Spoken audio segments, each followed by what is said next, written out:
Peace, family.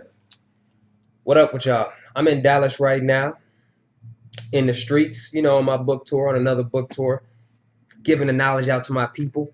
And I had already decided that I was coming to Dallas before the even, police shooting already happened. So I was already decided. So I don't know. I guess it's just, the spiritual was just telling me it was the right place to come before. But before the police shooting occurred, I had already made the decision to be here. But yeah, right now I'm in these streets, and I just want to speak on the events that's going on right now and just some of the principles that I've already spoken about, and I'm gonna relate them to right now what's going on.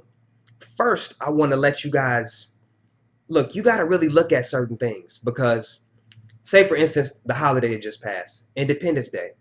Independence Day is really based on, say, George Washington and the Americans fighting against their oppressor, Britain. And we celebrate that. We tell them they're right.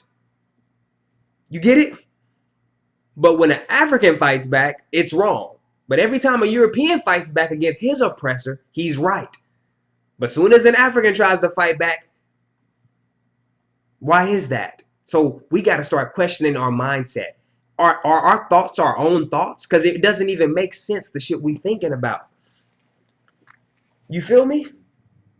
You got to really question your thoughts, because you saying one person is right, but then you saying another person is wrong for doing the same exact fucking thing. In fact, we celebrate it and make holidays about it. It doesn't make sense. Question your thoughts. Question everything you are thinking. I'm telling you this because sometimes people out here are programmed and they're not questioning anything. All right? That's why I tell you, be curious. Curiosity. Stay a child. You get what I'm saying? See, the children, I'm out in these streets, children is like, yeah, I agree with you. Because the children still got that curiosity. They didn't beat it out of them yet, you see? That's why I love the kids, and that's why I'm still a motherfucking kid. I'm a diet kid. I'm not growing up. I'm keeping my own mind, my own logic right here. You're not going to tell me that this water is wet and it's okay. And then when this water gets wet, then you say it's not okay. No. It's going to be wet across the board. And look, let's just go with the numbers. Let's go with the history. 100% of revolutions, of victims fighting their oppressors, from victims fighting their bullies, 100% have been successful through fighting back, through bloodshed. 0 have been successful just over simply protesting. It has never worked, and it never will. You gotta fight back. That's the only way a bully knows to quit. He doesn't know words. He can't understand words, I promise you. He doesn't understand protests. If y'all want to keep protesting, do that. But for the serious ones, the real ones, the alpha ones, we know what it's going to take. It's only fighting back or money. That's all they care about. Revenue and blood. Revenue and blood. Revenue and blood. Nothing else. Don't even think about it. All right? And another point I wanted to make. All right? That was the point. And it was what I already spoke about before even this shit even kicked off. My last episode, standing up when you're right. The episode is kind of long, but it's about a principle. Standing up when you know you're right. You see, like, okay, the protesters in Baton Rouge yesterday. I see a woman, she's speaking articulately to the crowd, to her fellow protesters. She's speaking to them, telling them, yo, what we need to do, and they're wrong and this and that. But you're still repeating the same stuff that we already know. We know the system is wrong. We know they're oppressing us, yada, yada, yada. We know this, okay? When they see this, they arrest those people. Even though she knows she has the right, and she's saying it. I have the right, we have the right, yada, yada, yada. What did I say in my last episode? You know your rights, but then you got to stand on your rights. It's 2 parts to freedom. Knowing your rights doesn't mean nothing, especially in this world ran by devils. You're in a world that's ran by devils. Get this through your head right now.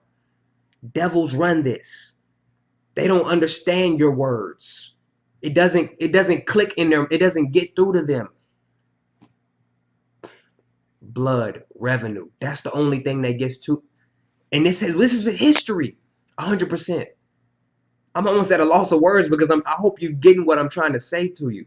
But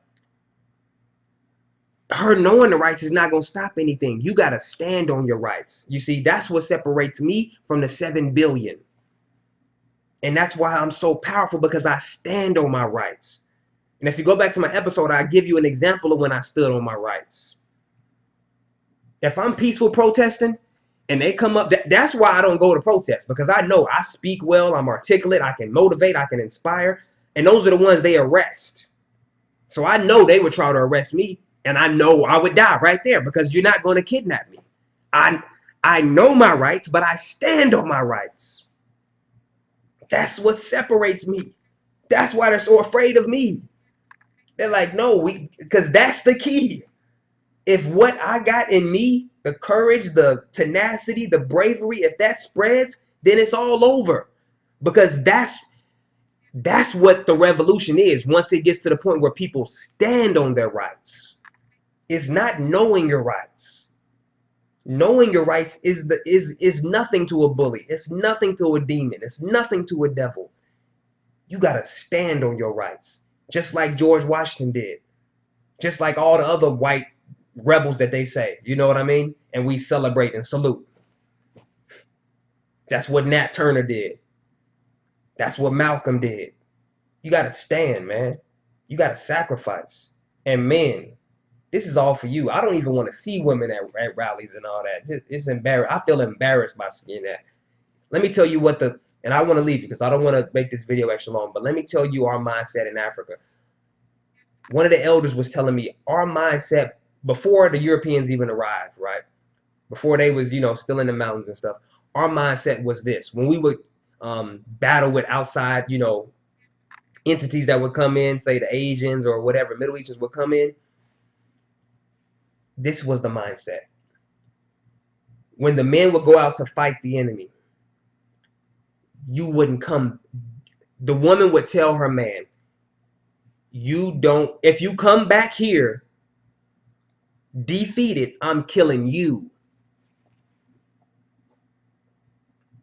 You get what I'm saying? The man knew he couldn't go home. Either he killed his enemy or he died. That's it. Because the kid sees that. You see that?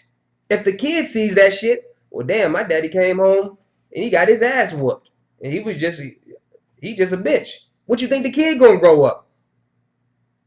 I'd rather have this motherfucker die. At least now the kid knows, to stand for something. You see, so this is a mental disease. This is what I'm talking about, the holistic aspect of the shit.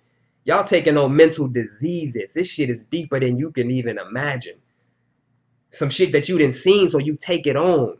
So you think it's wrong when you fight back, but you celebrate it when somebody else fights back. But hey, salute to the rebels, man. I'm out here. I'm in these streets. You look up, you get up, and don't ever give up.